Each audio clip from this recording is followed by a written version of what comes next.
Hello friends, welcome back to the channel. कैसे हैं आप सभी? आप सभी बहुत ही अच्छे होंगे, मज़े में होंगे और बिल्कुल मस्त होंगे।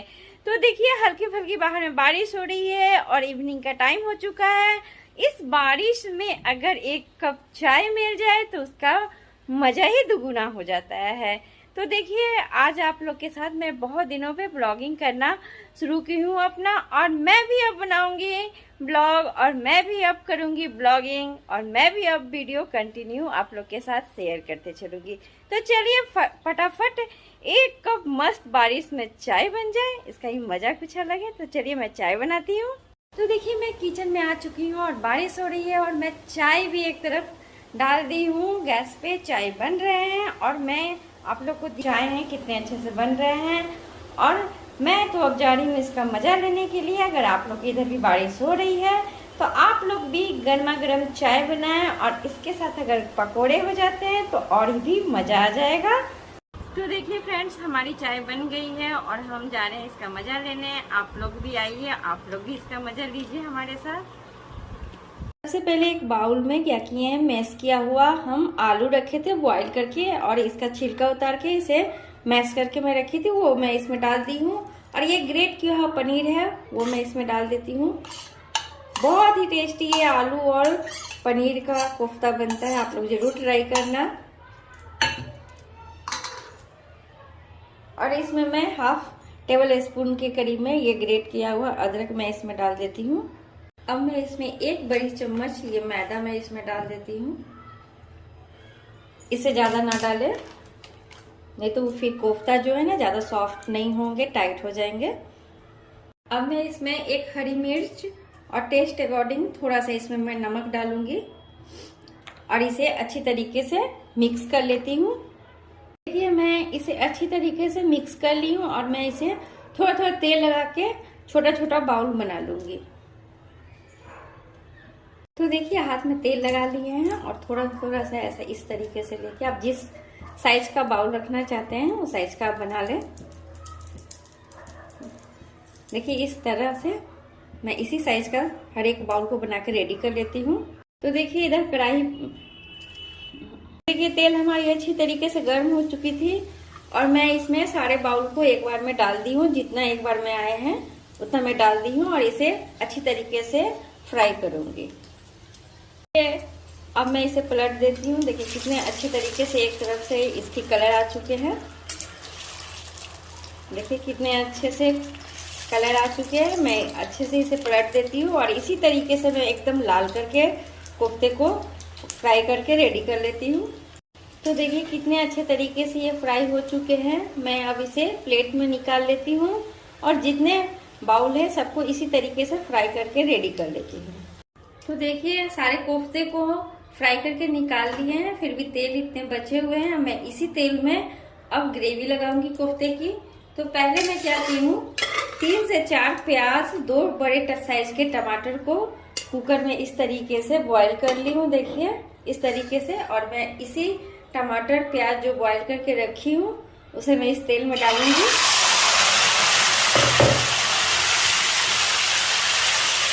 ढक देती हूँ, छींटे ना पड़े।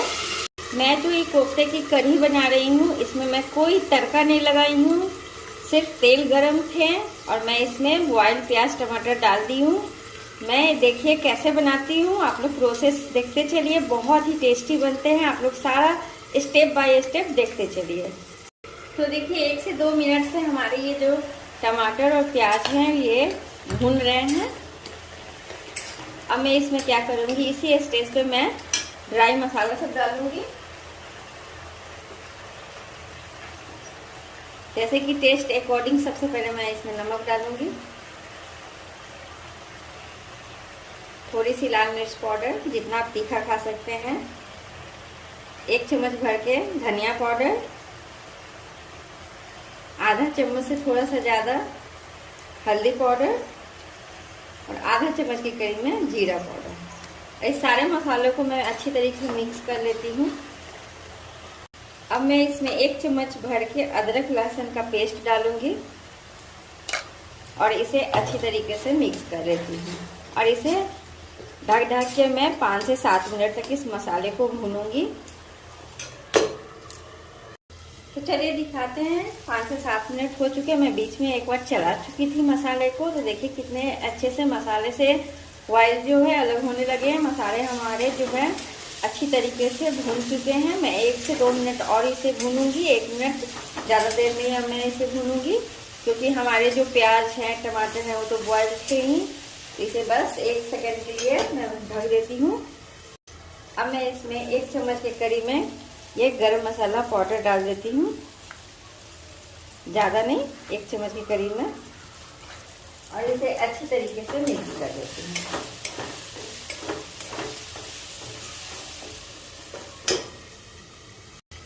तो देखिए हमारे मसाला जो है भून के एकदम रेडी हो चुके हैं। देखिए एकदम ड्राई होने लगे हैं। मैं अब इसमें ग्रेवी लगा देती हूँ। ग्रेवी में करीब 2 गिलास के करीब में मैं इसमें ग्रेवी डालूंगी। आप अपने अनुसार ग्रेवी डालें। 1 गिलास में पानी डाल चुकी हूँ। 1 गिलास और मैं मीडियम साइज के गिलास से इसमें पानी डाल रही हूँ। तो देखिए मैं ग्रेवी डाल दी हूँ और इसे मैं अभी लो फ्लेम पे, लो टू मीडियम फ्लेम पे मैं इसे 5 मिनट तक और इसे पकाऊंगी। मुझे ये जो है पनीर आलू का कोफ्ता जो है मुझे रोटी में खाना है, तो मैं इसलिए ज़्यादा पतली वाली ग्रेवी नहीं डाल रही हूँ। आप लोगों को अगर चावल जीरा राइस के साथ खाना है तो आप लोग इससे भी पतली आप लोग बना सकते हो। तो इसे अच्छी तरीके से मैं ढक के पका लेती हूँ ग्रेवी को। फिर मैं इसमें कोफ्ता डालूंगी। कोफ्ता ज़्यादा देर इसमें ग्रेवी के साथ नहीं पकाऊंगी, नहीं तो सारे कोफ्ते टूट जाएंगे। बस 2 मिनट के लिए मैं इसे ग्रेवी के साथ कोफ्ते को पकाऊंगी। तो देखिए 5 मिनट हो चुके हैं। मैं आपको दिखाती हूँ कितने अच्छे तरीके से ग्रेवी जो हमारे पक रहे थे अब ये हो चुके हैं। मैं इसमें सारे कोफ्ते को डाल देती हूँ जो फ्राई करके रखी थी, और डालने के बाद मैं इसे ज़्यादा देर नहीं पकाऊंगी। 1 मिनट ग्रेवी के साथ मैं इसे पकाऊंगी, नहीं तो ये सारे कोफ्ते जो हैं टूट जाएंगे। तो देखिए इस तरीके से डालने के बाद इसे अच्छी तरीके से मिक्स कर देती हूँ और इसे ढक देती हूँ 1 मिनट के लिए। फिर मैं आपको दिखाती हूँ।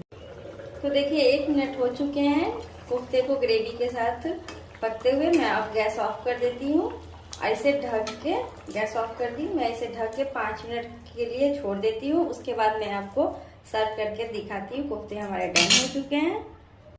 तो देखिए मैं तो अपनी थाली लगा चुकी हूँ।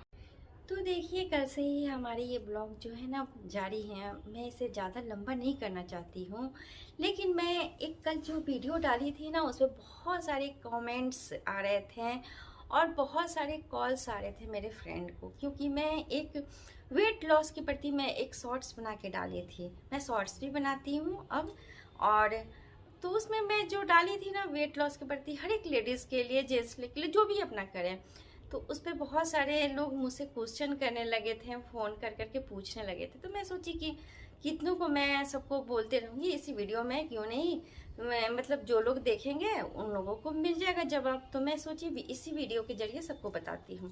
तो देखिए फ्रेंड्स, मैं कुछ नहीं की हूँ। मैं पहले बहुत ही हेल्दी थी और मैं अपने वेट को 10 kg डाउन किया है। बिलीव नहीं करोगे ना, नहीं ना करोगे तो आप मेरी पहली वाली वीडियो को देख लो। तो मैंने अपना वेट जो है ना 10 kg डाउन किया है, और मैं कुछ नहीं की हूँ। कोई डाइट प्लान जो है ना मैं फॉलो नहीं की हूँ, मैं कुछ एक्सरसाइज वगैरह नहीं की हूँ, मैं कोई जिम वगैरह नहीं गई हूँ, क्योंकि मुझे टाइम ही नहीं मिलते हैं, जो कि हर एक लेडीज़ के पास टाइम नहीं रहते हैं, जो कि मेरे पास भी नहीं है, क्योंकि बच्चे, घर, ये सब में ही हर एक, बहुत लेडीज़ तो ऑफिस भी जाती हैं, तो वो लोगों के पास भी टाइम नहीं रहता है। तो कैसे इस चीज़ को मैनेज किया जाए? तो कुछ नहीं करना है फ्रेंड्स, मैं बताती हूँ आपको। सिर्फ आप अपने खाने के जो रूटीन है ना उसको चेंज कर ले। टाइम पे खाएं, टाइम पे खाइए, तो देखिए आपका हेल्थ बिल्कुल फिट रहेगा, आप फिट भी रहोगे। आज मैं अपने आप को बहुत फिट महसूस कर रही हूँ, बहुत ही ज़्यादा, क्योंकि मुझे बहुत ही अच्छा लग रहा है। जब हेल्दी थी तो बहुत प्रॉब्लम भी होते हैं, जब आप हेल्दी रहोगे तो बहुत सारे प्रॉब्लम्स आते हैं, और जब आप फिट रहोगे ना तो बहुत ही हैप्पी भी फील करोगे, अपने आप को बहुत लाइट फील करोगे। तो और कुछ भी आप पहनते हो ना जब हेल्दी रहते हो, चाहे वो कितना भी महंगा ड्रेस हो, कुछ भी हो, कल भी मैं बताई थी शॉर्ट्स में, कुछ भी आप पहनते हो ना तो वो अच्छे नहीं लगते हैं, वो अच्छे बिल्कुल नहीं लगेंगे। और थोड़े से आप फिट रहते हो ना तो बिल्कुल बहुत ही मस्त दिखते हो, है कि नहीं। तो इसलिए आज के समय में फिट रहना बहुत ज़रूरी है। फिट है तभी आप हैप्पी भी हो, खुश रहोगे, हेल्थ भी आपका अच्छा रहेगा। तो कुछ नहीं करना है, अपने खाने के टाइमिंग को चेंज कर लीजिए। क्योंकि देखिए मैं सब कुछ खाती हूँ, ऐसा नहीं है। पहले था कि मैं टाइम पे बिल्कुल खाती ही नहीं थी, और कुछ लोग बोलते थे टाइम पे, ये मेरे हस्बैंड भी बोलते थे खाती नहीं हो ये नहीं। उससे क्या होता है ना कि आप नहीं खाइएगा ना तो एकदम फूल जाइएगा, मतलब हेल्दी हो जाइएगा, आपको पता नहीं चलेगा, फील नहीं होगा, और आप उलझे ही रह जाइएगा उसी चीज़ को। जब आपको लगेगा कि नहीं अब ये चीज़ को करना चाहिए, तो आप जब करोगे ना तो देखिए आपका सब कुछ एकदम नॉर्मल हो जाएगा। आप बहुत ही अच्छे लगोगे, बहुत ही फिट अपने आप को महसूस करोगे। कुछ नहीं करना है, बस इतना ही। क्योंकि और मैं ज़्यादा आप लोगों के साथ बातें करूँगी ना तो ब्लॉग बहुत लंबी हो जाएगी, है ना, बहुत लंबी हो जाएगी, फिर आप कट कर करके देखोगे। तो अच्छी लगेगी हमारी ये वीडियो ना, तो आप लोग फटाफट जाना और सब्सक्राइब करना। क्योंकि आप लोग सब्सक्राइब, लाइक, शेयर जल्दी जल्दी करोगे ना तो मुझे भी वीडियो डालने में बहुत ही मज़ा आएगा। मैं अब वीडियो, ब्लॉग सब बनाती हूँ, शॉर्ट्स भी बनाती हूँ। आप लोग जल्दी जल्दी मुझे 1000 तक पहुँचाओ। और देखिए मैं आप लोग के लिए बहुत ही अच्छी अच्छी रेसिपी शॉर्ट्स के साथ में आती हूँ। मेरे जो अब जो इससे नेक्स्ट वाले जो ब्लॉग आएंगे ना उसमें एक बहुत ही अच्छी रेसिपी आएगी जो कि आज तक यूट्यूब पे कभी नहीं आपने देखा होगा। और मैं अभी सीक्रेट रखती हूँ, आप लोग ज़रूर देखना। आज नहीं, कल नहीं, परसों ज़रूर आ जाएगा वो, क्योंकि मैं उसे बनाऊंगी, शूट करूंगी, फिर आप लोग के साथ शेयर करूंगी। तो ज़रूर मेरा नेक्स्ट ब्लॉग ज़रूर देखें। और फटाफट नए हैं तो हमारे चैनल को क्या करना, सब्सक्राइब करते चले और लाइक शेयर ज़रूर करें। फिर मिलते हैं, bye bye, take care, love you.